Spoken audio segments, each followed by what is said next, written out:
Hi from Dr. Barry in Melbourne, Australia.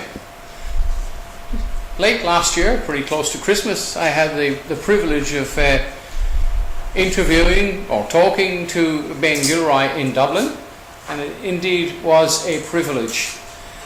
And I'm very saddened to see the outcome in relation to Ireland's so-called justice system and what's happened to Ben.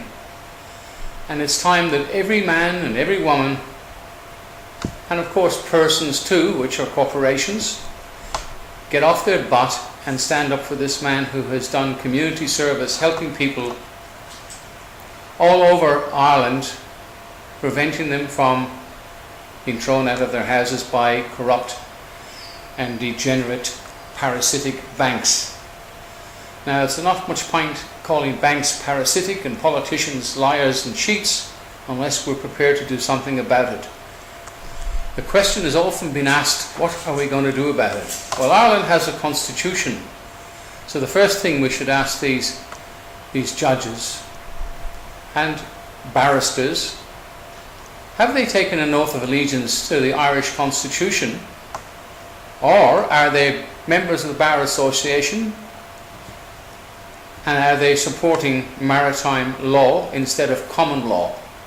If the answer is maritime law and they are members of the Bar Association, well, truly they are agents to a foreign power, and the foreign power being the Crown of England, goes back to King George.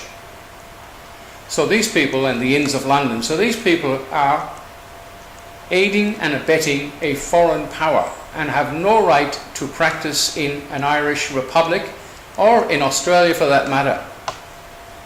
Now, how they got away with it in America, because we all know in a republic you can't have lords and ladies, yet we have a Lord Mayor. Again, something very bodgy going on there. I did discuss that with Ben. It's a con job. Now, in America, the Bar Association can only, by the Act of 1871. Now that corporation in America is run in Washington, D.C. Washington, D.C. is an independent country within the United States.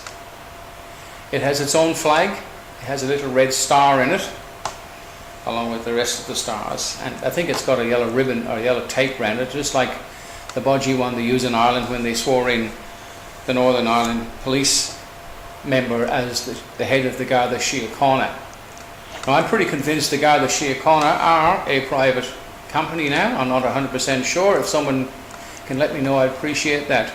But from now on, people have got to stop talking about these Bar Association as if they're important, like Sir or John, he's the Chief Justice, he's this, he's that. He is nothing. He is a parasite to the country, a parasite to the people, and certainly no use to anybody but himself and the rest of his barrister organisation, which are nothing more than grubs.